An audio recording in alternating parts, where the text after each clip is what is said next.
Hi, everyone. My name is Dr. Latoro Yates. I'm the Vice President for Student Development and Enrollment Management. And I want to welcome everyone to today's Black and Hostos presentation, Origins of the Great Migration. And I want to thank you for joining us.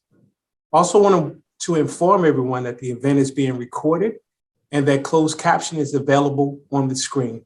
And now I have the pleasure of introducing President Coco de Felipes and invite her to bring greetings to the audience. Madam President. Thank you, VP Yates. Lovely to be with you all.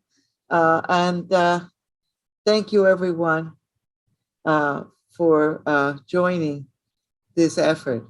It was created last year as one of the outcomes of students' interest in having more conversations around the Black experience.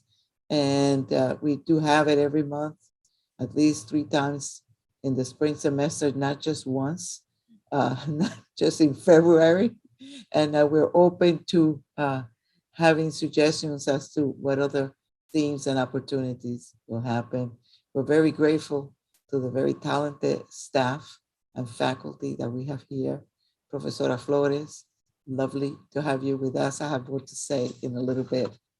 The Great Migration is described by the National Archive as one of the largest movements of people in the United States history. From the 1910s through the 1970s, millions of America's Black citizens moved from the South to the North, the Midwest and the West in search of a better life for themselves and their families. What circumstances prompted such large-scale relocation? Did these seekers find what they were looking for? What did they encounter along the way? To discuss this and other questions relating to the Great Migration, we are joined this afternoon by educator activist Anamaría Flores. Born in Detroit, a longtime resident of the Bronx, Professor Flores teaches in the college's Black Studies unit. She's the author of The Invention of the White Race, volumes 1 and 2, and has published articles in Socialism and Democracy and The Feminist Wild. You see the talent that is in our classrooms. Very happy to hear from her. So I am delighted to welcome her and to welcome all of you to this virtual forum for a very, very interesting afternoon and educational for sure. Mil gracias. Thank you, Madam President. I want to now introduce today's presenter, Professor Anamaría Flores, and I will read her bio. I also want to encourage the audience to submit questions in the question and answer box at the bottom of the screen throughout the event, as they will be answered at the end. Born and raised in Detroit, Michigan, Professor Anamaría Flores has lived in New York City for the last 21 years in the same neighborhood where Hostos is located. A professor in the Black Studies unit here at Hostos, where she teaches classes on the Harlem Renaissance, hip hop culture, and worldview, and the Black experience in the United States. Professor Flores has also taught classes in the Latin American and Caribbean Studies unit on Latinx literature, Latinx culture, Caribbean literature, and Caribbean culture. Prior to coming to Hostos as a writing fellow in the Writing Across the Curriculum program in 2007, President Flores taught undergraduate and graduate courses on Black literature, Latinx literature, women's literature, and world literature in the English department at Queens College, CUNY, and composition and writing courses at Borough Manhattan Community College, CUNY. Professor Flores was a non-traditional undergraduate, earning her associate's degree from Henry Ford Community College in Dearborn, Michigan, when she was 28, and her bachelor's degree from the University of Michigan Ann Arbor when she was 30. Continuing in the vein of being a non-traditional student, Professor Flores moved to New York City to attend the CUNY Graduate Center, where she earned her Master of Philosophy in English. Currently, Professor Flores is completing her dissertation on 20th and 21st century African diasporic women writers in the English department at the CUNY Graduate Center. Professor Flores' writing and research interests are Black feminism, abolition feminism, womanism, Latin feminism, hip hop feminism, African diasporic culture and history, African diasporic women writers, queer theory and culture that centers people of the global majority, the Black arts movement, Latina theater, Black and indigenous Renaissance movement throughout the Americas, and the Harlem Renaissance. She's published in Socialism and Democracy, as well as the Feminist Wire, and she has an essay in the Which Studies Reader, a forthcoming book published by Duke University in the emerging field of Which Studies. I would like to introduce Professor Flores. Thank you so much, President and VP. I'm so happy to be here today. I'm going to start screen sharing now.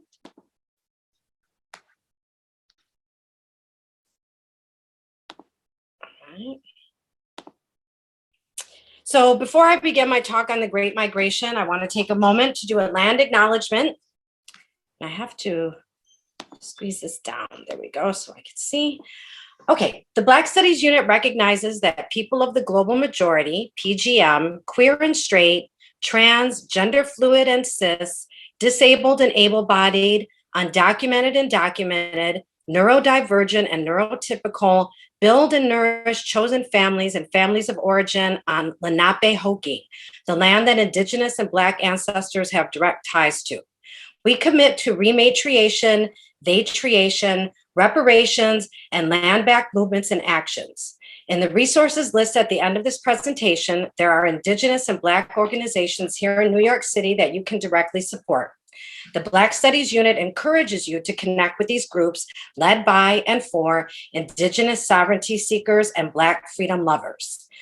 This land acknowledgement that I just gave is modeled on and inspired by the land acknowledgement of Queerception co-founder Sada Flores, she, they, certified nurse midwife and reproductive health nurse practitioner, and Courtney Hooks, pronoun she, they, certified nurse midwife and reproductive health nurse practitioner.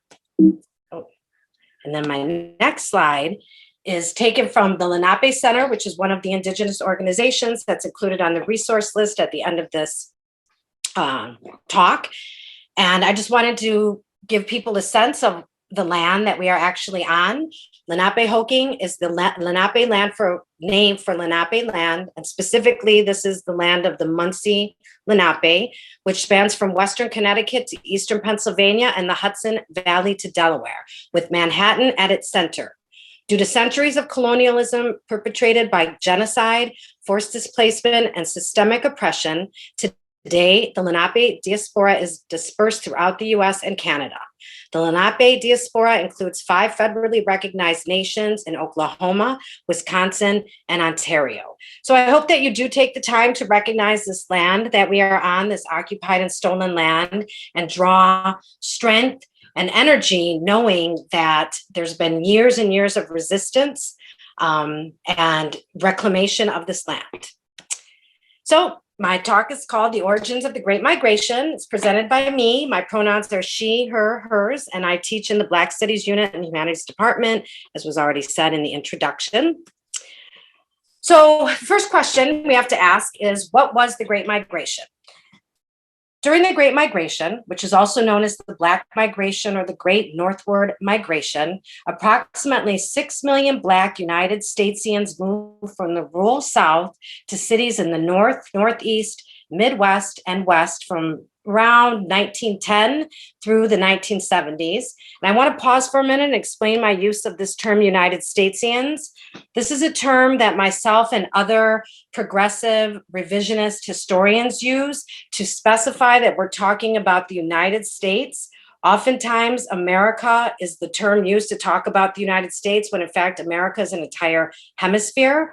So I specify that I'm talking about this specific history to the United States by using this term, which anyone is free to use. I didn't make it up, but I've been using it for many, many years.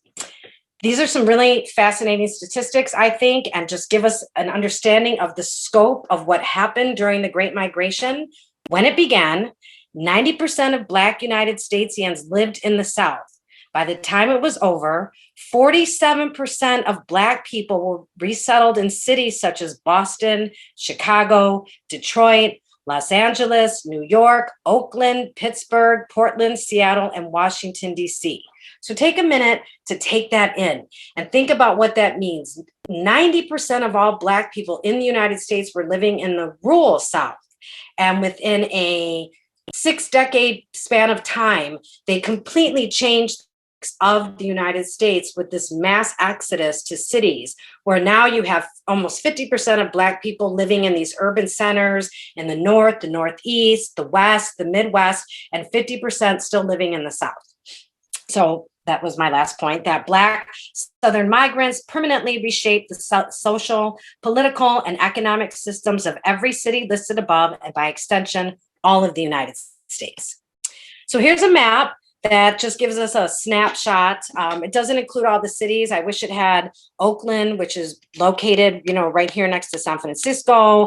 It also doesn't include Portland or Seattle, which are north of San Francisco in the Bay. But you can see here that different states in the South came to different areas of the North and the Midwest, and then they brought their cultures with them. So you see a lot of people along the eastern seaboard, right? Georgia, South Carolina, North Carolina, Virginia. They headed north to the Northeast seaboard. So Boston, New York, Philadelphia, Baltimore, Washington, D.C. And then you see along the Great Lakes, right? You have Cleveland, you have Detroit, you have Chicago, you have Milwaukee, and the folks that came north from there came from Mississippi, some from Alabama, some from Tennessee. And then this arrow that is right in the middle of Louisiana and Mississippi, spanning across Arkansas and just touching on Texas. Those are a lot of the folks who made their way west: San Diego, LA, the Bay Area, and again, Seattle and Portland, which are not pictured here. But this map I like too, because it shows you in the orange, right, the southern states, that these were the states that were the former Confederate states. And this is going to be important to our talk as we go on to talk about Black codes, Jim Crow laws. I wanted to share these pictures because these are intergenerational migrating families, and whole families, right, moved together. So grandparents, parents, children. And this was really important to Black families that had been forcibly torn apart during slavery times, right? It was impossible during slavery times for most enslaved Black people to keep their families together. And I want to recommend that folks read Incidents in the Life of Harriet Jacobs. Harriet Jacobs was an enslaved woman who hid in an attic for many years after escaping the plantation, but she didn't fully get to escape because she wanted to look out for her children. And when she did finally leave, she made her way north to New York City, and she ended up living very close to where Queens College is now.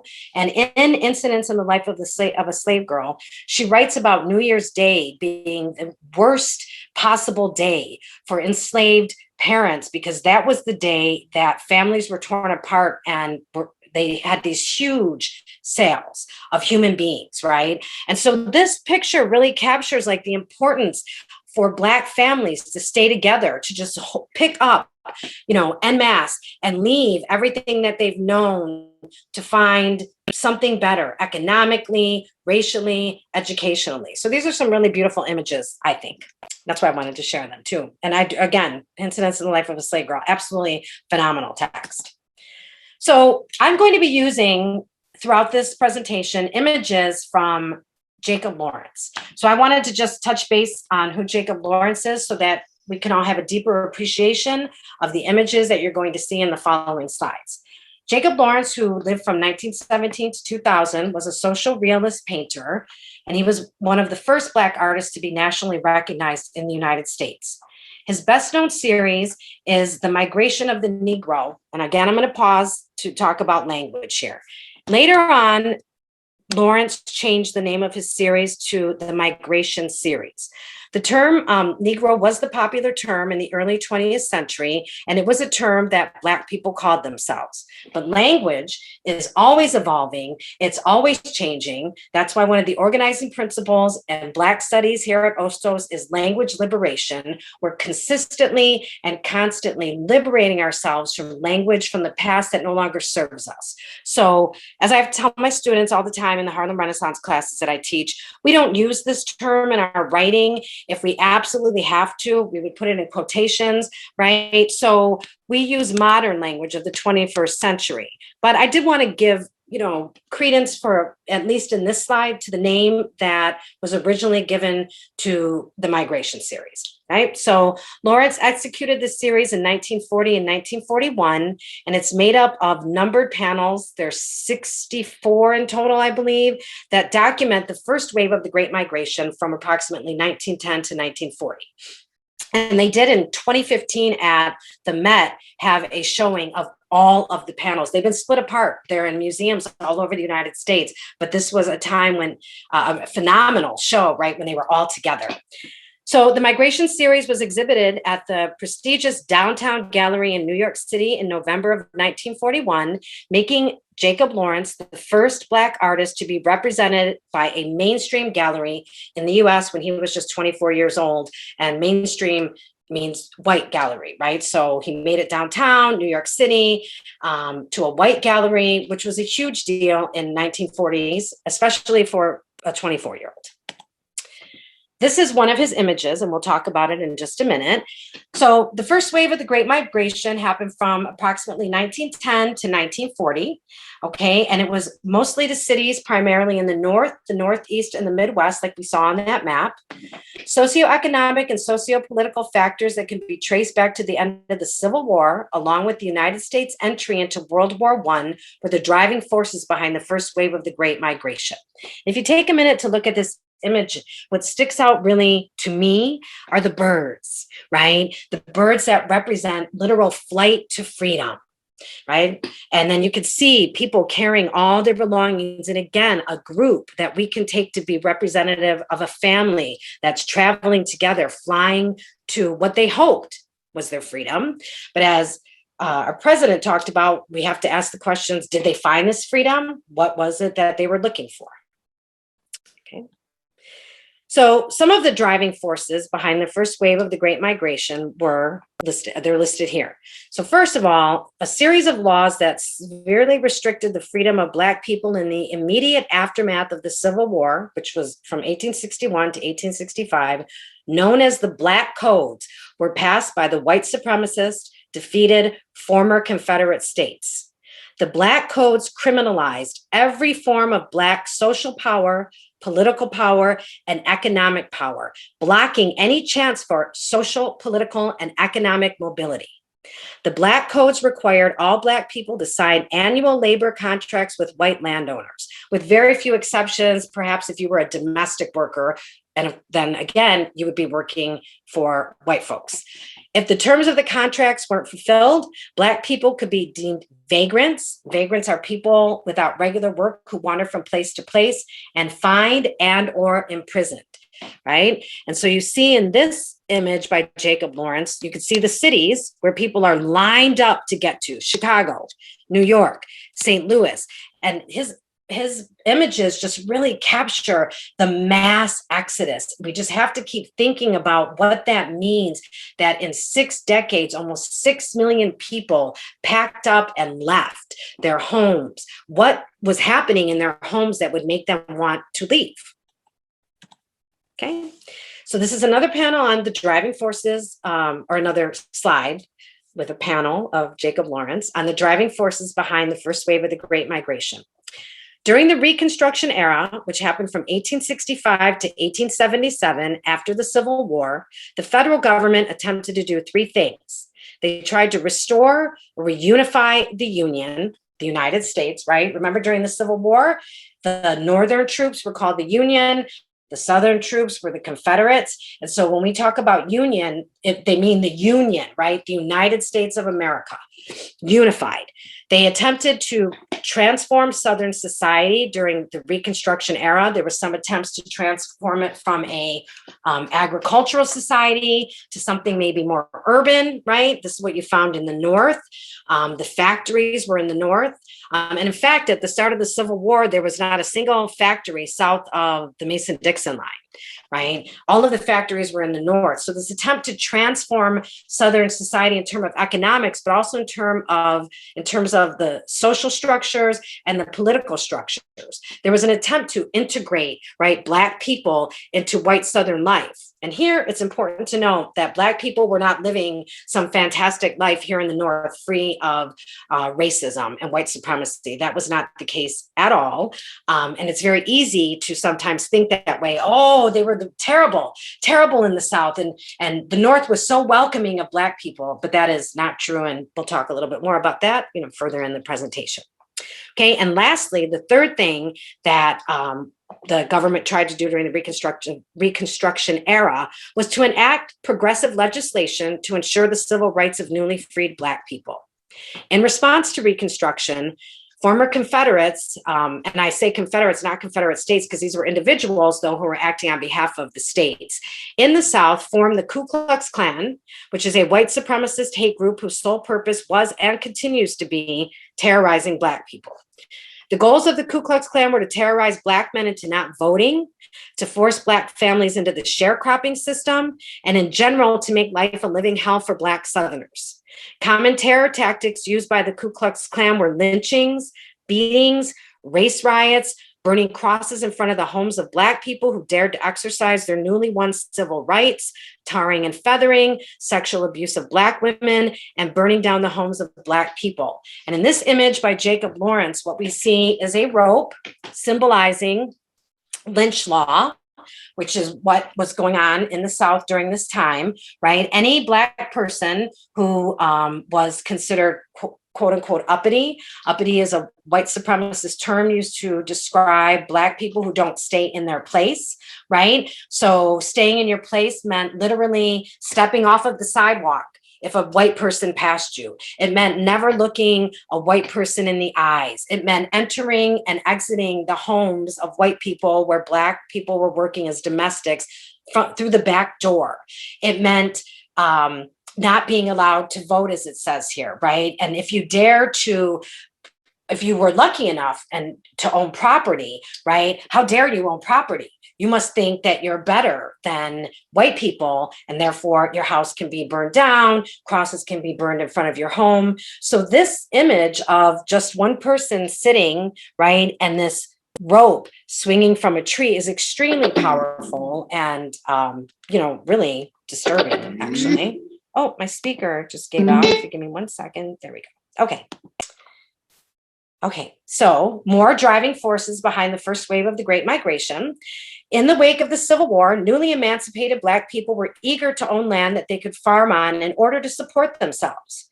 In one of the first acts of Reconstruction, however, President Andrew Johnson, who came after Abraham Lincoln, who was a Confederate sympathizer, ordered all land under federal control that was occupied by Black people be returned to white landowners, which led to the sharecropping system. In the sharecropping farming system, Black families rented small plots of land from white landowners who they paid with a portion of their crops. In the post-Civil War South, this system became the system of farming for Black families. The inability to work their own land blocked economic independence and mobility for Black Southerners. And this image shows the white landowner, right, with sharecroppers having them sign their contracts. But I want you to keep in mind that it was illegal during slavery times for Black people to know how to read and write. Some were able to learn, they taught one another. Some did have enslavers who taught them how to read or write. Okay, and many of them, though, couldn't read these contracts. And so they were given something to sign that they couldn't even read, and many just made their mark on it, and an X, their mark was an X. And then what happened under sharecropping is that you can never get ahead, right? You pay with a portion of your crops, but because people can't read or write, right? They would add onto these contracts, oh, and now you owe us X amount of money because we supplied the seed for you. Oh, and now you owe us X amount of money because you bought such and such from the country store that we own. And when Black folks said, no, we didn't get our seeds from you, or no, we don't owe you anything more than our crops, then they, again, were getting out of line. And then this is when, you could be lynched, your house could be burned down, you could be tarred and feathered, you could be beaten, all kinds of horrible things. So this is a very powerful image, as are all Lawrence's images, of this moment of having to sign away essentially your life. Okay, more driving forces behind the first wave of the Great Migration. When Reconstruction ended in 1877, the South was anything but reconstructed. The attempt to make the United States a multiracial democracy failed, and every civil right that Black people had gained was stripped from them. By the turn of the century, and that turn of the century means moving from the 19th to the 20th century, a new white supremacist system organized around a rigid system of segregation, informally known as Jim Crow laws, legalized in the 1896 US Supreme Court decision Plessy versus Ferguson, the disenfranchisement of Black voters, the relegation of Black people to low wage or no wage agricultural labor, domestic work, and legal and extra legal violence was entrenched throughout the South. And this image shows Black people in handcuffs, right? Looking through bars, looking towards the horizon through those bars at the freedom that was promised in the wake of the Civil War that was snatched away, right? More driving forces. So US participation in World War I, which was from 1914 to 1918, was a catalyst in the migration north of Black Southerners who were tired of living in terror in the Jim Crow South. The need for wartime labor in factories in the North was answered by Black Southerners, many of whom made the trek north with their intergenerational families in tow, as I showed in that earlier image. When white supremacist Southerners realized that their underpaid labor force was leaving in droves, they resorted to arresting Northern labor recruiters and refusing to sell Black people train tickets to Northern cities. Their efforts, however, did nothing to stop Black migration out of the South. And this panel number 55, shows Black people on the train arriving specifically to Pittsburgh, where you can see the steel factories, right? And there's the picnic basket, right? With food. Again, you see the intergenerational family and this promise of freedom, this hope of freedom, of finally just being able to be allowed to be human beings, right? So the reception of Black Southerners who migrated north was not terribly pleasant. When Black Southerners migrated to the North, Northeast, and Midwest, they were met with hostility by white supremacists and Black Northerners who looked down on their rural relatives. And when I say relatives here, I don't mean actual, blood relatives. This is the indigenous term. I've learned from indigenous people when they talk about their community, they refer to one another as relatives. So there's that age-old split, that binary between the rural, which is what the South represents in the United States, and the urban, which is what the North represents. So white supremacists didn't want to have any dealings with these Black Southerners, and neither did Black Northerners, who looked down. They looked down on their Black Southern relatives. Race riots, white supremacists attacking Black people, Black neighborhoods, and Black towns broke out. And I specified here what I meant by race riot because the understanding of the word riot has changed over time. So originally, in the early 20th century, when people talked about a riot, it always meant a race riot, which was white supremacist attacks on Black towns, neighborhoods, people, right? Rosewood is one of them. I'm sure you're all familiar with the Tulsa massacre. Last year was the 100th anniversary of it, right? But over time, riot has come to be associated with the uprisings of the 1960s and 70s in Black cities and neighborhoods. So when you hear that word riot, think about why it's changed over time, how it's changed over time, and be aware that when we say things like, well, the race riots of the 1970s, what do we mean by that, right? You can transform the whole meaning of what the 1960s and 70s were by using the word uprising instead.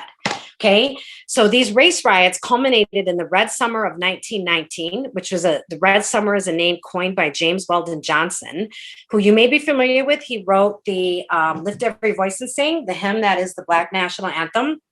And he was also field secretary in the NAACP, right? So he coined that term to acknowledge the Black blood that was shed that summer running through the streets. And something additional that happened during the Red Summer of 1919 is the United States government, in a backlash against union organizers, they decided to expel many socialists. And let me go back. I want to talk about that image. Oh, I can't. go back. I think I have to go. Oh, yes, I can. Okay. They expelled them, right? They rounded up communists, socialists, anarchists, and shipped them back to Europe, right? So red is often the color associated with communism. So the red summer has a double meaning. And this image here that I've used from Jacob Lawrence is the image of a race riot that happened in St. Louis, right? So you can see here, just knives and the terror. You can almost feel it leaping at you off of this panel, right? What it meant to be literally sitting in your home and to be attacked simply because you're Black. I highly recommend the film Rosewood. I show that in my Harlem Renaissance classes, and it is a film about a real town, Rosewood, Florida, that there was a false accusation of a Black man sexually assaulting a white woman. In fact, she was having an affair, and the white man she was having an affair with beat her, but she blamed it on an unknown Black man, and the white town next to Rosewood came into Rosewood and burned it to the ground. And killed, and many people, women and children included, so that you know that it wasn't really about the search for this made up Black man, but rather an excuse to unleash, violence towards Black people because of disappointment on the part of, poor white folks because of their class standing. But that's really, a serious issue in the United States, that because everything is always looked at through a racial lens, the class lens is ignored. And, white poor people don't recognize that they have a lot more in common in terms of class with Black people than they ever possibly could with wealthy white people. Okay, so we are in New York City, and I do 2 classes on the Harlem Renaissance where we talk about the Great Migration. So, of course, I had to throw in a few slides about Harlem and the Great Migration. And this is another image by Jacob Lawrence called This is Harlem from 1943. It's just so colorful. You see the church, you see the sign for dance. It's a little cut off because, I was limited by the slide, but funeral home, beauty salon, you see the advertisements, you see, the people, right? So the influx of Black Southern migrants to New York City created housing tensions with white supremacist residents, I have a typo, which in turn led to Black folks creating their own cities within cities. One of the most prominent examples of the city within a city model is Harlem, a once all-white neighborhood in Manhattan that housed approximately 200,000 Black folks by the 1920s. Black immigrants from the Anglophone Caribbean means English-speaking Caribbean, like Jamaica, Barbados, Trinidad, also moved to Harlem during this time, creating a vibrant African diasporic culture that forever changed New York City. And we could probably trace this time, the 1920s, to the beginning of the Caribbeanization of New York City. Okay, and then, as I said, the Harlem Renaissance. So this slide deals with specifically the Harlem Renaissance. And this book that you see here, Fire, was a magazine put out by Langston Hughes, Orna Hurston, Wallace Thurman, Richard Bruce Nugent, Gwendolyn Bennett. And it's hard to read because it got a little smashed, but it does say devoted to younger Negro artists. I have it right here. This was one of my first introductions to the Harlem Renaissance when I was an undergraduate at University of Michigan. And this image captures what these artists of the Harlem Renaissance were trying to do, set fire to these old ways of living. They were no longer going to worry about respectability politics from Black folks or white folks, right? They weren't worried about being invested in so-called highbrow culture. They liked the people, right? They liked going to bars and talking to the people. They liked blues, right? So at the same time that the Great Migration was drawing Black rural Southerners to Harlem, it also drew Black artists and intellectuals. And between the end of World War I and the mid-1930s, which are the years of the Harlem Renaissance, it's bookended by World War I and World War II. These Black artists and intellectuals created the first cultural explosion in U.S. history, the Harlem Renaissance. So think about that for a minute. The very first cultural explosion in the history of the United States is a Black cultural explosion.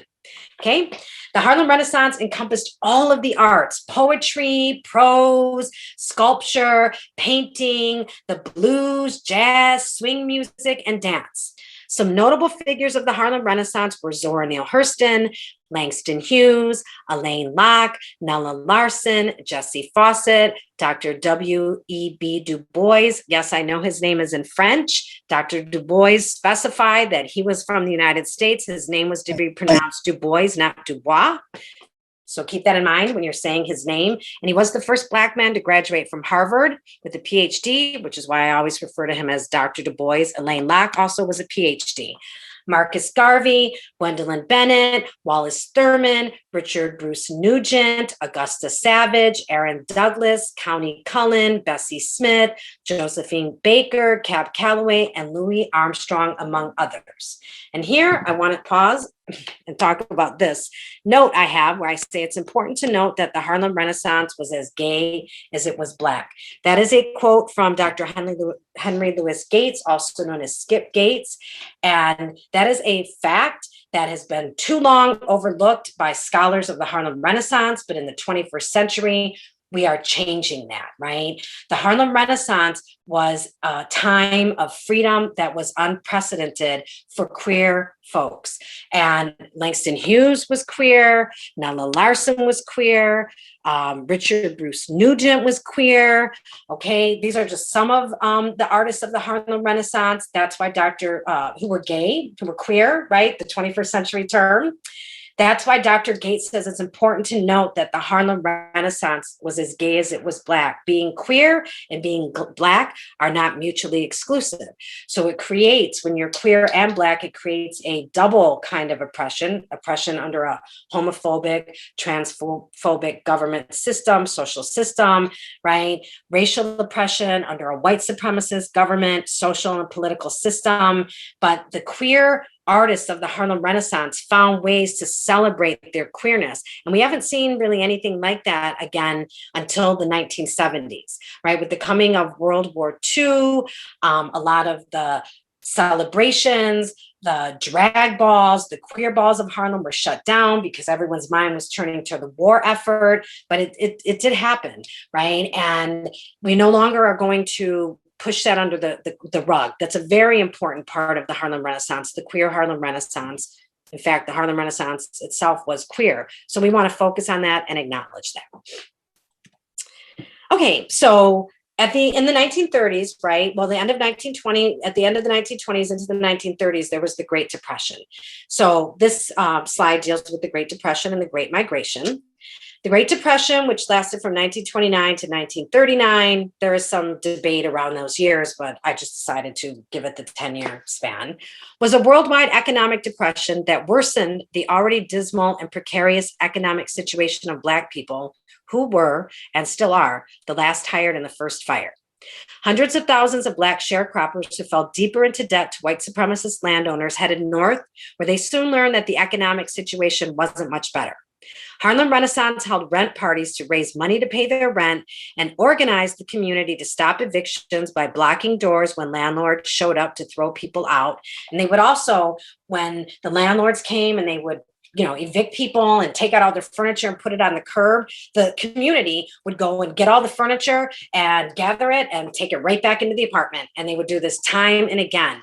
So one thing that the Great Depression did do for the Harlem community, and I'm sure in other cities too, but I'm talking about Harlem here, right? New York City, was bring people together to help one another out and to give them a somewhat sense of security and knowing at least that they had community that was going to look out for them. Okay, so the second wave of the Great Migration, which starts in 1941, right, during, at the end of the Great Depression and during World War II. So during the second wave of the Great Migration, during World War II, which was 1939 to 1945, approximately 3 million Black Southerners again headed to urban centers in the North. This time, however, Black people also migrated to West Coast cities, including Oakland, LA, San Francisco, Portland, and Seattle. Like the first wave of the Great Migration during World War I, the demand for labor caused by the U.S. involvement in World War II was a catalyst for movement by Black people out of the South.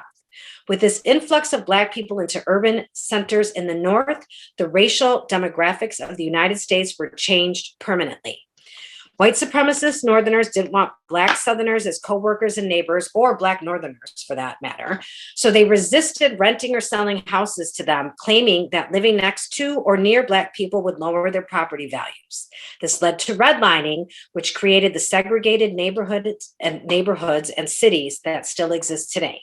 And this image by Jacob Lawrence is the image of a woman. And he separated this image out because women workers were some of the last folks to migrate on their own individually to the North, right? The first wave was really a lot of Black men who were coming to fill factory jobs as white men were shipped off to Europe during World War I. And I do want to point out that Black men also were sent to fight during World War I to Europe.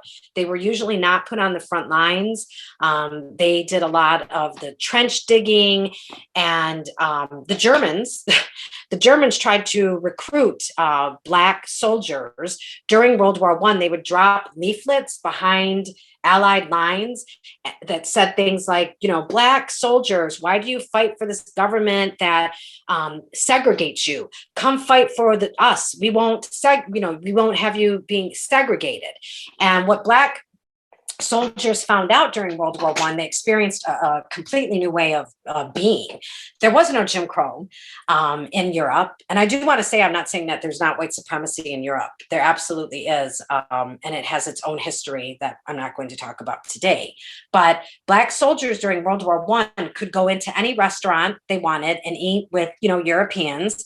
They could go into movie theaters. They didn't have to sit in a certain section. They could sit right next to Europeans. And they could also date Europeans. And this is part of what led to the violence when they returned back to the United States was, white supremacists, they couldn't even fathom what Black men were experiencing in Europe. And so they really cracked down, enacting, Jim Crow laws. And this is the very beginning of the civil rights movement. They don't say that, like no one says the civil rights movement started, in 1920, but it did, right? It was the foundation. The groundwork was being laid for what happened later on in the 50s and 60s. Okay. So this image though is of a woman, because it was women, right, on their own coming later on in the 1940s and 50s, and the 1940s in particular, because that's when women worked in the factories as part of the war effort, right? Okay, so some of the effects of the Great Migration. The Great Migration was the beginning of 20th century Black political and social activism, which led to the formation of the Civil Rights Movement from 1954 to 1968, the Black Power Movement, 1966 through the 1980s, and the Black Arts Movement, which took place from 1965 to 1975. Blues music brought to the North by Black Southerners, particularly from the Mississippi Delta, was transformed into a new sound, right? You have that Chicago blues sound, and that is a direct result of Black migrants coming from the Mississippi Delta. Cities such as Detroit, where you all know I'm from because it's been said numerous times during this presentation, Oakland and Washington, D.C. were transformed into chocolate cities, so called because of their large Black populations. And these demographics are changing today, but Washington, D.C. is still a Black city, Detroit is still a Black city, and Oakland still is a Black city in spite of gentrification. Black folks moved from rural areas in the South to urban areas in the South, including Atlanta, Memphis, and New Orleans, reshaping the culture of those cities into something new. A Black African diasporic urban culture was created throughout the United States, giving birth to new forms of music such as Motown, funk, and hip hop. Now, I don't have proof about this claim I'm saying about Motown, but this is a thought that came to me about 1 o'clock in the morning, which would be a future research project for me, but it makes sense. If you think about all the ways that Black Southern migrants changed cultures, right? They did come to Detroit, and there is the sound called Motown that comes out of Detroit. They did come to New York City, right? As part of the African diasporic Caribbean culture of New York City. And hip hop is born from here, from the Bronx, from the South Bronx, right? A whole new culture of music that was born as part of this experience. And also, the descendants of Black Southern migrants reshaped professions such as education, sports, and visual performing and written arts that weren't open to their forebears. So this is a list of some recommended reading. It's just a tiny list. There's so many more books, of course, but these are some of my favorites, okay? The Warmth of Other Suns by Isabel Wilkerson is an absolutely phenomenal read that gives like first-person accounts of families that went, experienced the Great Migration. Jubilee by Margaret Walker, by Dr. Margaret Walker, is one of my absolute all-time favorite novels. When I taught English out at Queens College, I taught this novel frequently. Dr. Walker worked for like 30 years writing this historical fictional novel. It's based on her grandmother's experience, and it's broken into 3 sections: the antebellum years, which means slavery years, and then Reconstruction years. She gives a very powerful and disturbing account of her family's experience during Reconstruction. The main character, Virey, always talks about going from pillar to post because they're burned out by the Ku Klux Klan time and again. And then the after period, the 3rd section. Oh, actually, it's the antebellum years, the slavery years, and then Reconstruction. Black Reconstruction by Dr. Du Bois is an absolute must read. If you want to know about Reconstruction from the Black perspective, this is what you have to read, because so much of what we're taught in history is never given to us from the perspective of Black folks or women or queer folks, Latinx folks, right? So if you want to know the actual truth, you have to read it from the sources, right? I always tell my students that if they want to know about the experience in the concentration camps during World War II, they would never go and read something written from the point of view of the Nazis. You'd have to read from the point of view from someone who survived the concentration camps. So if you've never read a narrative of someone who's enslaved, right, you're getting a very lopsided, warped version of what slavery was really like, because you don't have that first-hand testimony. Okay, this is The Rope, a story from the Great Migration, from Jacqueline Woodson. Race and Reunion, The Civil War in American Memory by historian David Blight. This is a phenomenal history book that talks about how, in the wake of the Civil War and Reconstruction, Black civil rights, Black humanity was buried under the desire for this white reunification, so that something like 40, 50 years after the Civil War, right? So, well, maybe even 30, 40 to 50 years, right? After the ending of the Civil War, you have these reenactments on the battlefield between former Confederate soldiers, former Union soldiers, and Black people are completely left out of the history. And also, you will find out from reading this book that Memorial Day was a holiday started by Black people in the South who would go and decorate the graves of Union soldiers that were overgrown and overlooked, right? Because they were buried in the former Confederate states, and they would come dressed nicely and sing songs. And that is what Memorial Day grew out of, that we celebrate today. Okay, The Promised Land, excellent book, The Great Black Migration and How It Changed the United States. It says here America, but I explained to you about my language. Okay, and this is important to see the wide scoping ranges and reaches of what the Great Migration did. And then this book is not about the Great Migration, but An Abolitionist Handbook, 12 Steps to Changing Yourself in the World by Patrisse Cullors is a brand new book that just came out. Patrisse Cullors is one of the founders of the Black Lives Matter movement. And this does, though, go back, right? An Abolitionist Handbook, 12 Steps to Changing Yourself in the World in the 21st Century, reaches back to the 19th century to pull that language of abolition and abolitionism, which was the movement to end slavery, right, that helped kick off the Civil War, and brings that idea into the 21st century. So I wanted to just, put that on the list because I think everybody should read it. And then last but hardly least, these are a list of resources of some Indigenous organizations that you can support here in New York City, right? The Lenape Center, American Indian Community House, the American Indian Law Alliance, Flying Eagle Woman Fund, New York Indian Council, Spider Woman Theater. And there is actually, if you Google Spider Woman Theater, you'll see there's a performance happening right now. Spider Woman Theater was started by 3 Indigenous sisters. 2 of them have passed away. They were elders. And the last remaining sister is doing a show currently on her life. And then the Association of Tribal Archives, Libraries, and Museums. And then this is a list of some Black organizations to support in New York City: the National African American Reparations Commission, the Movement for Black Lives, Communities United for Police Reform, Critical Resistance, and of course, Black Lives Matter. And that is the end of the slide part of my presentation. Excellent, and thank you for that wealth of knowledge, Professor Flores. So I want to value everyone's time, but I do want to open up a section if there are some questions. Please put them in the chat. Professor Flores, if we get a couple of questions, are you open to still have some time to answer a couple of questions? Okay. So all of a sudden, I can't hear anything. I'm just going to grab my headphones, okay? Okay. Excuse me for 1 second. Yes.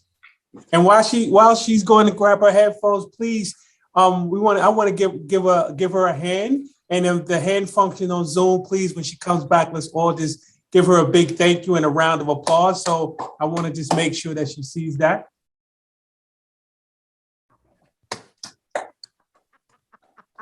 If this is my only technological difficulty of the day, I'll take it. It's all good. It was an excellent presentation. So I wanted to, so you should see some of the hand claps that are in Zoom. And I was just asking if there's any questions, and I want to make sure we value everyone's time. But if there's a couple of questions, if you would be open to answer a couple of questions. Oh, absolutely. Yes.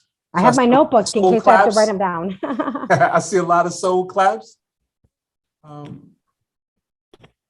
So you have Kyle Jordan just said he's doing great research about hip hop, worldview, and Black studies. He's been taking notes on them. It's good to know. Yes, that's my student. Hi, Kyle.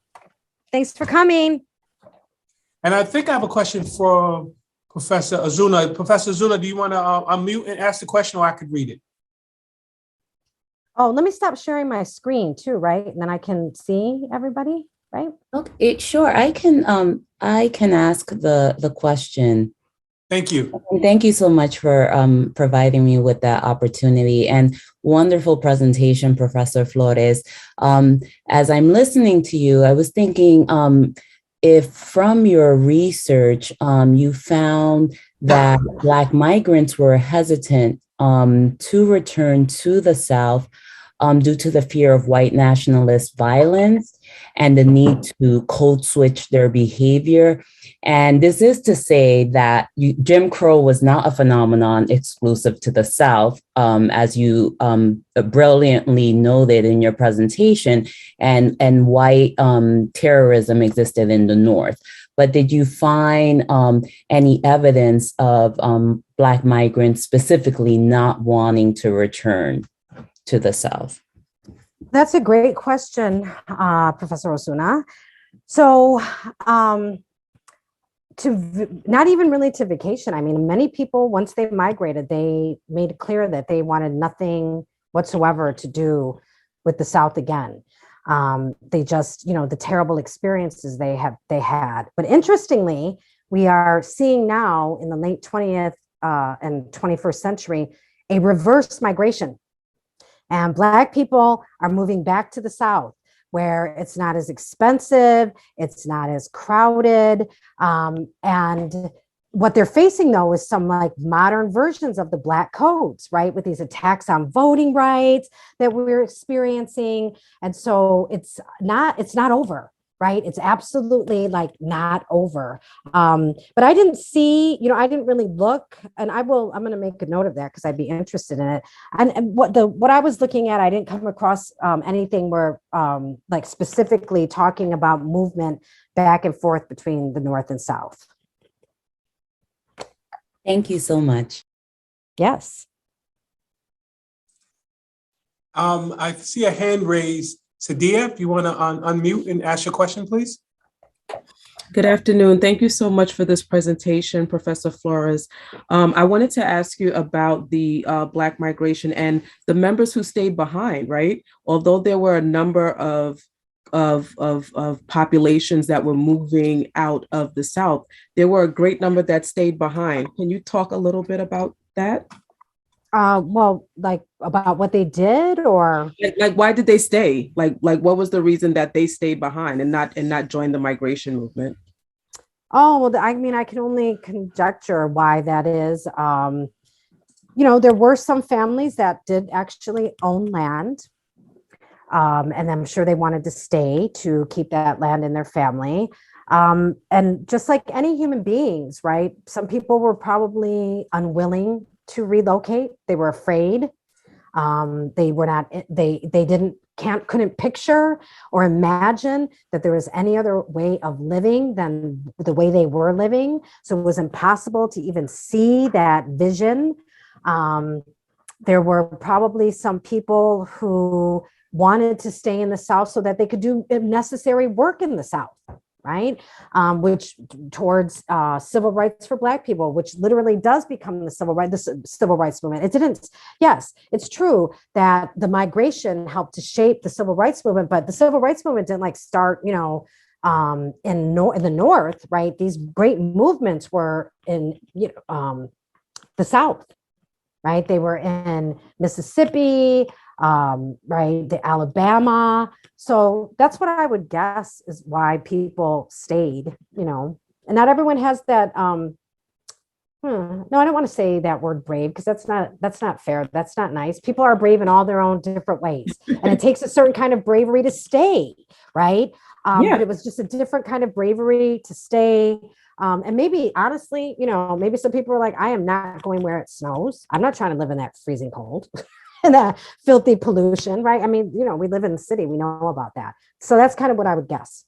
Thank you so much, Doc. Thank you so much, Professor Flores. I just want to let everyone know that Professor Flores was my professor at Queens College. So very awesome presentation. Thank you so much. Thank you so much, Professor Henderson. I love working with you. I think it's fantastic that I work with one of my former students. Now we're colleagues. Amazing. If you could take her class and any of my students here, if you have an opportunity to take any of her classes, please do. Professor Flores, I just want to read that Madam President said, gracias. Many thanks, Professor Flores. I look forward to your future presentation on the Harlem Renaissance. Oh my, okay. And okay. And I want to put a spot, but Sarah Flores, if you want to add a question or unmute now would be a good time. Thank you. Yes, thank you so much, Professor Flores. It's such a pleasure to be here with you all. That was a brilliant presentation. I have several just questions and comments, but I think I'll narrow it down to two. I really appreciated that you brought up intersectionality at multiple points during your presentation. You brought up intersectionality around class and race. You also brought up intersectionality around Black liberation and queer liberation. And I wondered if you could just elaborate a little bit more on how you have come to be able to bring intersectionality into your role as a professor, and any points you could offer to all of the rest of us on intersectionality as a model. And secondly, if you have time, in the chat, I put in a question asking if you could speak at all about the impact on Black spirituality during the Great Migration. Thank you so much. Okay, I'm just making some notes here. I do want to acknowledge everyone that Sada Flores is my sibling here at the Zoom from the Bay Area of California, coming with these fantastic questions. Nice. Thank you for being here, Sada. So regarding intersectionality as a model, I think your question was, how do I bring it into the classroom? And that is through the lens of Black feminism. The lens that is the organizing principle, the organizing critical lens of all of my classes is Black feminism, right? And Black feminism is intersectional. So intersectionality means to look at the ways that varying systems of oppression meet, right? So that you have gender, you have race, you have class, you have sexuality, you have whether or not you're disabled. Okay, so in the case of like the Great Migration, what I have found is in a lot of the history, it really focuses a lot on men. And there is a need for some more work to be done around the women's experience during the Great Migration, queer folks' experience during the Great Migration, disabled folks' experience during the Great Migration. So even if we don't have all that information, we can make sure to remind people that these folks existed, and that when we're thinking and talking about the Great Migration, we have to think about all these ways that these systems of oppression meet, but more importantly, how do we resist them, right? Black studies is not a discipline of victimology.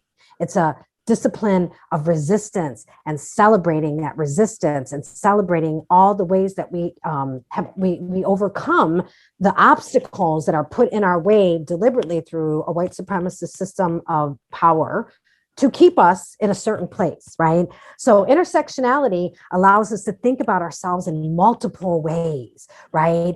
As beings that are multidimensional, right? And then as for the impact on Black spirituality, that's a really fantastic question.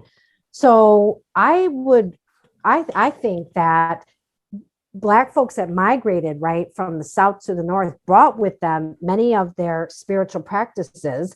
And yes, it is true that during slavery times, Black people were forced to become Christians, right?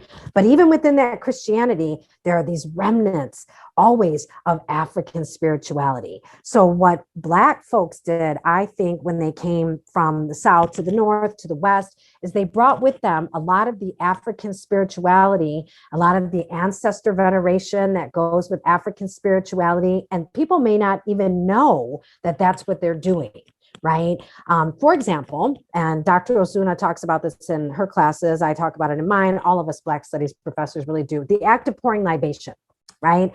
So the act of pouring libation is an indigenous practice, is an African practice. And once I'm sure it was a practice, even among like Europeans before they were Christianized. And that is to acknowledge your ancestors by pouring literally a drink, right, on the ground. And now people do it all the time. I'm going to pour some beer for my homie that died, right? You see it, Tupac has it in a video, and people don't realize that that is an African tradition that they've brought into modern times. So I'm sure what Black folks did was they brought their, Southern Christianity, established churches here, right?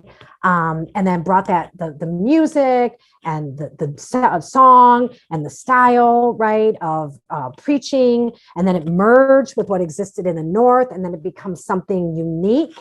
And then I do believe, that they definitely came with those African spiritual practices that are often found only in rural settings, because city folks forget and they want to separate themselves from, superstition or folk, those folk ways, when in fact they're not superstition. They are stories that link us to our ancestors. So I'm scanning the chat, and I don't think we have any more questions, but I want to give one more opportunity for a question beforehand. But while I scan, just to say thank you to Professor Flores. Again, I want to give a nice hand clap, a little soul clap for you, and thank you for that. And Thank really you. everyone for joining us today. And I want to just give a plug for the next Black at Hostos programming, which is Origins of Juneteenth. Join us as we explore the historical origin of the 150-year-old upcoming holiday, which celebrates the emancipation of African Americans from slavery in the United States. That date is Wednesday, April 27th at 3:30 p.m. And it'll be Professor Kathy Taylor who will be giving the presentation. As I do not see any more questions in the chat, again, thank you, Professor Flores, and thank you from everyone from the President's Office, Madam President, everyone for arranging this presentation today. And everyone, have a great day. Thank you. Thank you, everyone. This was wonderful. Take my